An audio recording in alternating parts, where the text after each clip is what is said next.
Now I walked outside this morning and this thing was just sitting here and it randomly appeared in the yard. I don't know where it came from. Nah, I'm just kidding. I picked up this thing last night from a friend's grandpa. He had it sitting out back in his yard and we made a deal on it. So now it's here. But anyways, this is a 1956 Dodge C3-H6. I'm not quite sure what that model is. I can't quite find much info about them online. This is the 54 to 56 style C-Series Dodge. But as far as the H6 goes, I'm not quite sure. I believe it's either a 1 ton or a 1.5 tons. It's looking more like a 1.5 tons to me, given by the lug size and the wheel size, and then the stack of springs with overloads. It definitely looks like a 1.5 tons to me. But if some of you Mopar fans are watching this, maybe you can let me know more about it. But overall, she's a really clean and straight truck. Definitely a good survivor. I actually got a title with this one from 1988 is when that title was issued. So that's kind of cool. So once this thing's revived, we can actually tag it and drive it. So that'll be fun. But good old butterfly hood here. And then you gotta flip this lever like so. But she's got the 230 displacement, flathead 6, single barrel carb, all that good stuff. Same motor that's in the M37 because somebody put a civilian motor in it over the course of its life. But kind of cool to have another one. They're great motors, pretty well bulletproof. I was told this truck's been sitting for over 20 years, hasn't ran since then. I see it was last tagged in '89, so maybe even longer than that, I'm not sure, but it's at least 20 years since it ran, so we're gonna have a good revival with this one. But here's the data tag. You can see the model right there, and so on and so forth. Pretty cool. But as you can see, she's been sitting for a good long while. Needs a good wash and clean up. But open this side up here. She's pretty well all there. Not too bad at all. We've got an old honeycomb radiator, so that's cool. And then both emblems. But the Dodge emblem, I believe, is missing from right here. They had one, unless the big trucks didn't. But really good shape. I love the old Atlas headlights. And then on the back here, I see there's olive drab on this old flatbed, so it looks like a World War II flatbed of some sort. Kind of fits the truck pretty decent. As you can see, there's yellow markings back here on the olive drab, so, and then it's wooden with the strips like most of them were. And she's got this nice stout toe frame back here, and then you can see 89 on the plate. But really decent truck though. I love the old tires. You gotta have the bias plies, and they're extra tractions. In just cherry condition too.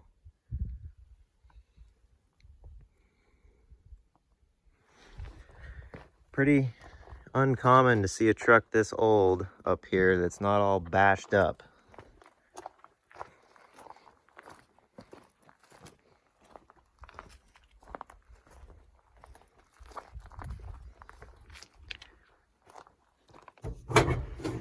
Once again, needs a good cleaning. Needs the window put back in. Not sure how much that's going to involve, but we'll get into that at some point. Battery tray there. And, you know, all things that are good. 5 gauges and no computers, so we're already in the right direction here. But, yeah, there's the air cleaner. And then lots and lots of plastic to clean up.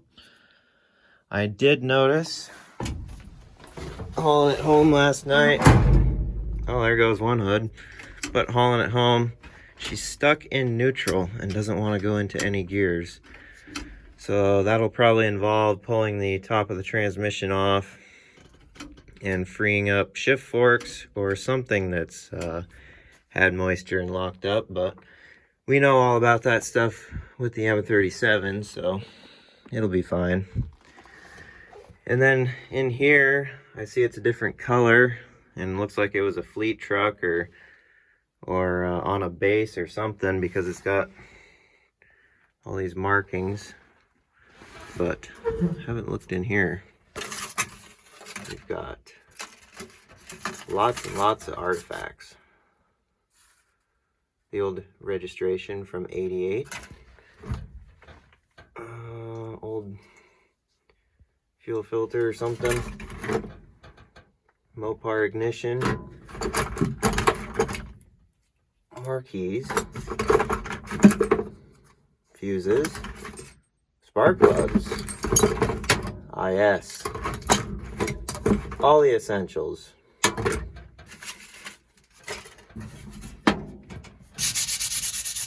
And then heater instructions even. But she's still got the key in it, so that's cool. Why won't it go?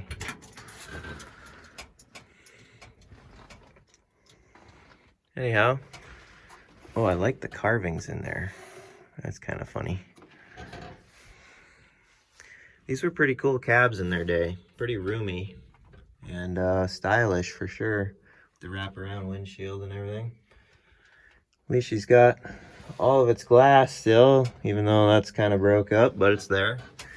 Still identifies as glass, right? But I definitely love the repaint to a 1950s style color. The full-on teal. Always liked this color on trucks, so that's cool. Oh, it smells extra old. Perfect. All the lights are on point. Just really goes with it. So I think the best thing to do is start digging into this thing, cleaning it up, see if we can't get her fired up and going again. So do the old basics here, pull the plugs, see what they look like, lube up the cylinders. The motor is not stuck, so we're ahead of the game so far. Check fluids, and you guys know what the drill is. You've been around long enough watching this junk. So start gathering up stuff, and we'll clean up this mess and start playing with it.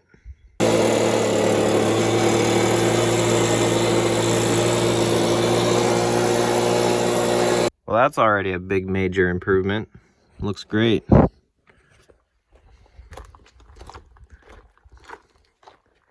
think the hood will close a little bit better too with all that junk out of there.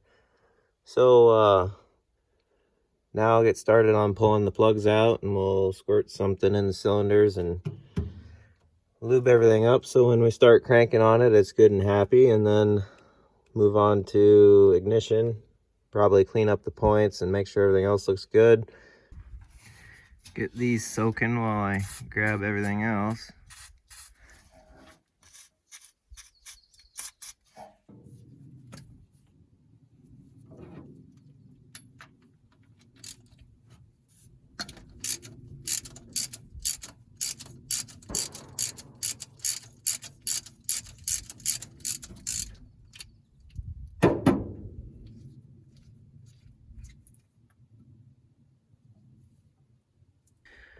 Well, there's all 6 plugs out. They're old champions, but they're kind of black and rusty. I notice a lot of folks, they pull plugs out or ignition parts or whatever, and they see the rust, or they see that they're black, or they've been cranking on it a while and they're fouled with gas or oil or whatever, and they kind of just give up on them, go out, buy new ones, slap them in, which, yeah, I mean, 9 times out of 10 new stuff generally works, but you got to remember old components will outlast anything produced today in a lot of circumstances. So I like to get all I can out of everything, and why go spend the money when these will still probably work just fine. So I'll show you how to take care of these. So we've got our plugs in the shop here. We're just going to turn on the bench grinder, give them a nice cleanup, and they'll be good as new.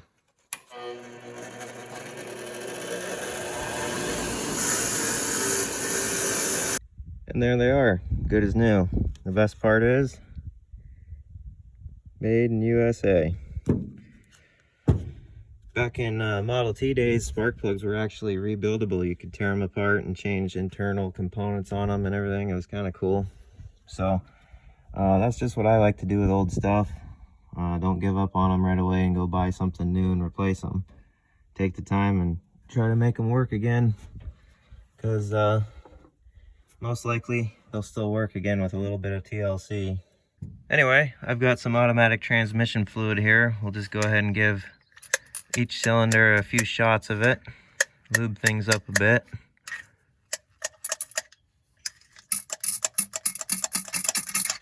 So before I hooked power up to it, I decided to just, verify that it does turn over by hand before, just going for it with the starter and breaking something, and then turns out it's locked up.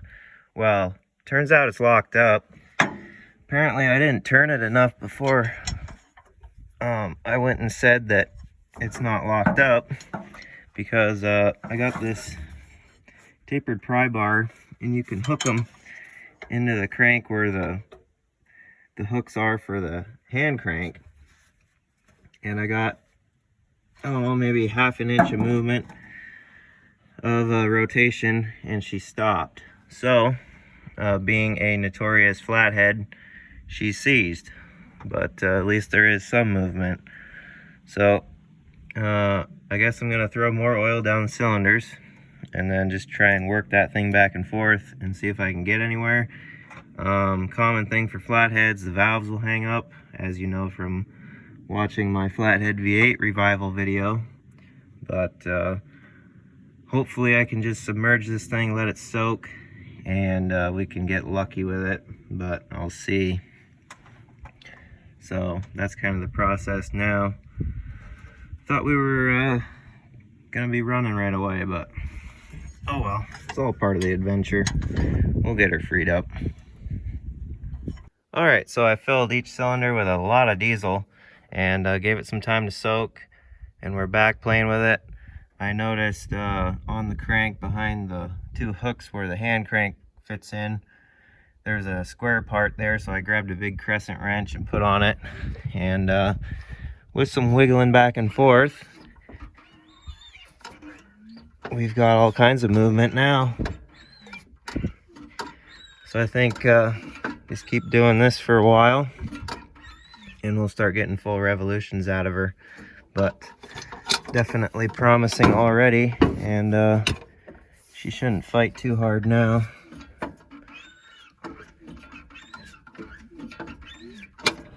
All right, she's turning all the way over now, full revolutions, no issues, no bad noises or anything really hanging up, so I think we're safe to hook up power now. Before we do that, in the mid to late 50s, the industry went to 12 volt.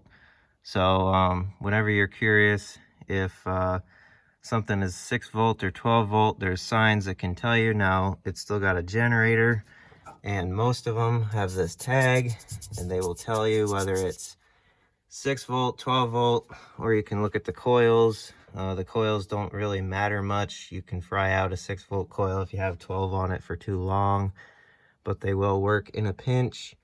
Points don't matter, that kind of stuff, but there's usually something on here that'll tell you 6 volt or 12 volt, where if you look at the regulator, 12 volt, and then on the generator, 12 volt. So just confirm those things before you hook up power to stuff, and you shouldn't have any issues frying something out or whatever. So we'll go ahead and throw a battery in it.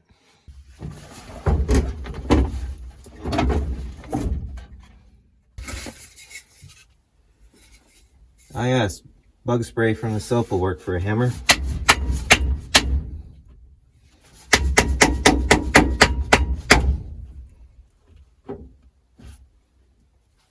Good as new. So you see we've got a solenoid, so it's not an old foot actuated starter, and then that's the throttle linkage there. So go in here and try the key.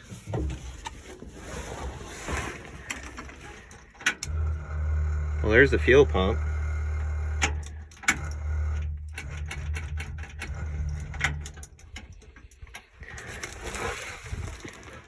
Oh, I wonder if it's this button over here. No.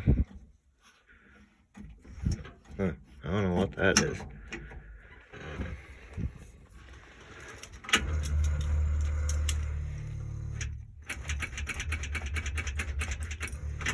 Oh, I know how to solve this. Mr. Solenoid, meet Mr. Screwdriver.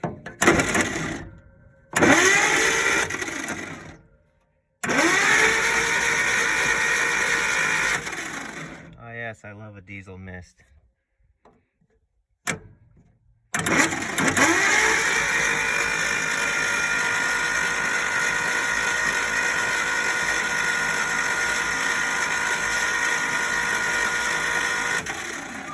I'm sure this is fine. At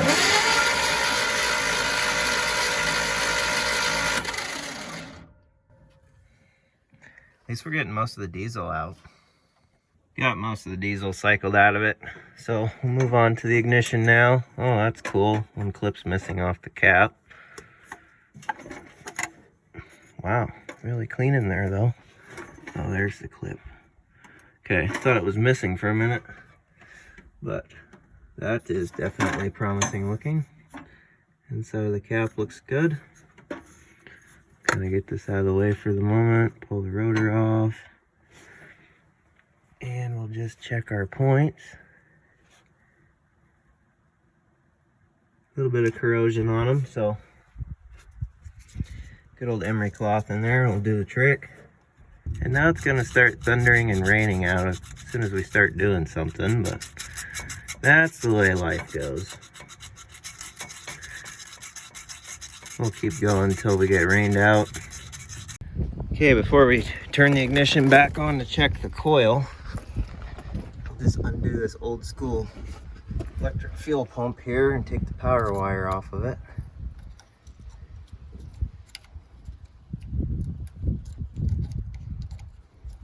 It's not running and burning itself out. All right, now that pump won't run the whole time, turn our ignition on so we got power hopefully.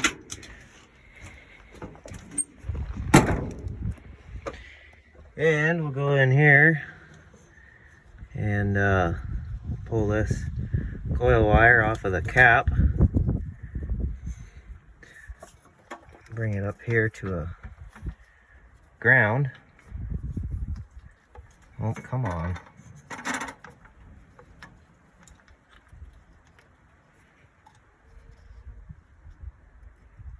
Something like that.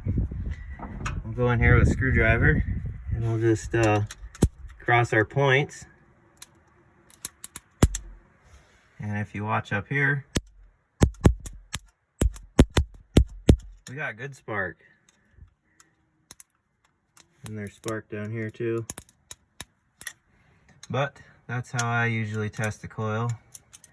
Some people like to hook up a wire and drag it across ground, but make ground down there works fine. So coil works. We're obviously getting power to the coil. So we'll throw the rotor and cap back in and we'll wheel it over and watch a plug against ground and see if we got spark to a plug. Well, after some screwing around, she's got spark now. In there where the points are held down with that bolt that goes through for the negative wire, the one of the strips on the points that comes around acts as a spring and contact. It was kind of bent, and I noticed there was some oil all over everything in there, so it must not have been making good contact. So I got all that cleaned up, got the little tab thing bent back in place, and everything's tight now and clean, and we got spark. So yeah, just little fiddling around stuff to get them to work sometimes, but I think we're ready to try some gas.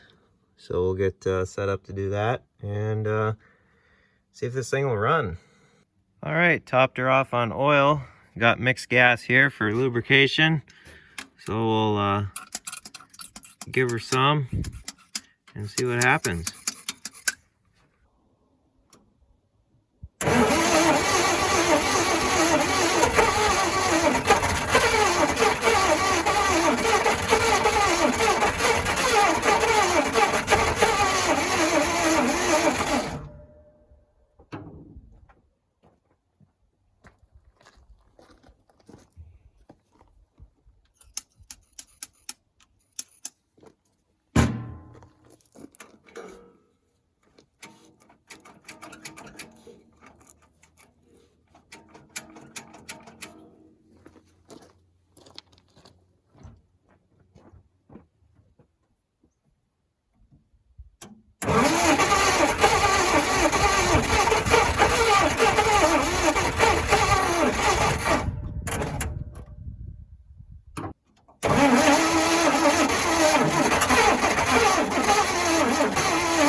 Well, she popped off for a split second there.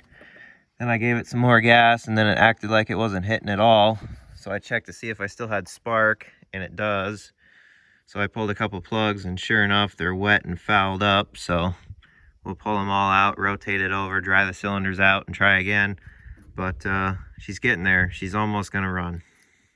Got the plugs back out. Now when they're all wet and fouled up, take a lighter to them, burn them off, put them back in, run them. Simple as that. Now I'll just give her a crank, dry the cylinders out a little bit.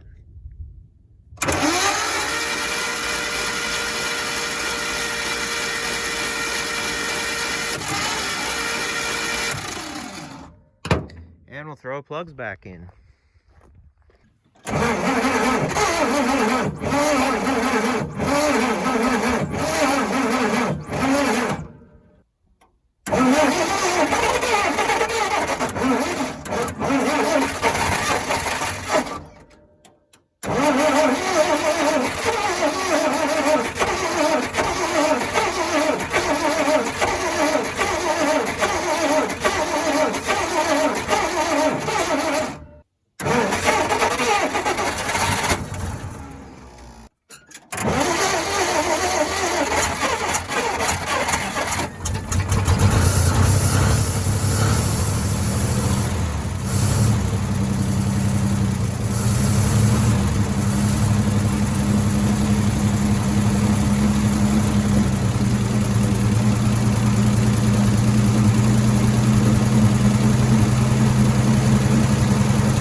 Well, she fired off there for a few seconds, looking more promising.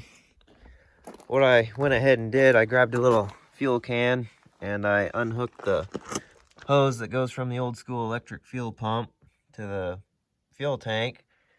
I put it down into this can and I hooked the power wire back up to the fuel pump and I turned the key on, just kind of listened to it. Pump changed tones, it was sounding good. Then I noticed it was just shooting gas out of the carburetor up here by this gasket. So either the float is stuck or the gasket's no good. Probably both. The carburetor definitely needs a kit. I tried tapping on it to see if it would change anything, kind of free up the float, but it's no dice situation. So I've come up with a plan. I will turn the key on, hold the power wire to the pump, and run the pump until it fills the bowl, and then we'll take the wire back off of the pump, and we'll try and start it, and we will see what that does. All right. Oh, and I upgraded batteries. The 950 cold cranking amps was way better. I was messing with it for so much that I kept running the other battery down, so solve that issue right quick. So we'll get under here and we'll run this pump until we see gas leak down, because that's what you want right by the exhaust. It's fine.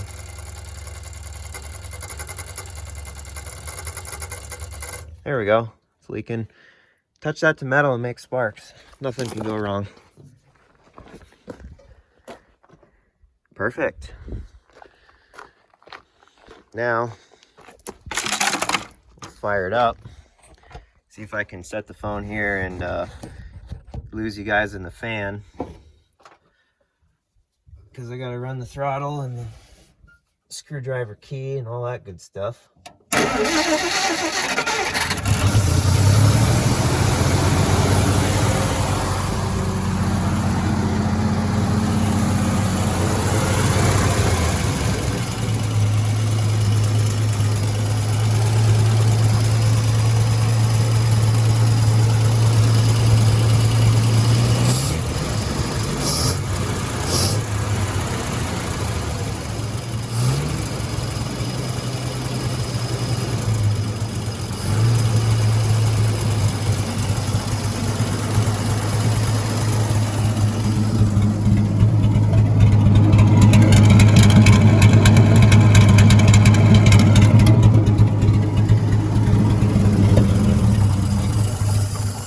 And there went all the gas in the bowl. But man, that worked better than I thought it would. Not bad.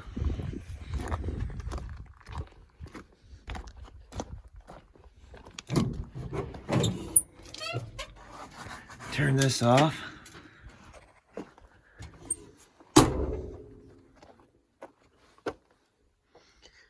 She doesn't sound too terrible either. Sounds pretty good. Have to get the key working. It doesn't want to signal the solenoid, which is why I'm having to jump it. And then find a kit for the carburetor, which those are easy to find for those little single barrels. But yeah, she sounds pretty healthy. I was getting the starter kind of warm cranking on it for so long, but I think we finally cleaned up the cylinders enough and built up enough compression again, all that crank time, that she's, I mean, it fired right up. Fired right up after that first little bout that we had before I hooked the tank up to it. So yeah, I call that a win. Pretty happy with it. Definitely a cool old truck though. She's in great shape. Even all the way down to undercoating still, and then perfect paint underneath. Thing's just absolutely amazing. Really happy with it. So I guess we'll call it for now. We got her revived. First start in 20 plus years, so that's always a great feeling and very rewarding, and it's good to see another old one running again. So yeah, next thing we'll start playing with in the next video, we'll get the carburetor figured out, we'll get the signal fixed to the solenoid so we can crank it from inside, and then we'll dive into the transmission, figure out why it won't shift into any gears, because it's just permanently locked in neutral. But that shouldn't be too bad, hopefully. And we'll start doing all the satisfying work of cleaning this thing up and making it look presentable again. But shouldn't be too bad. So anyhow, hope you guys enjoyed this one, and be sure to like and subscribe and comment and let me know what you want to see, and we'll try and make it happen. And till the next go around, we'll see you later.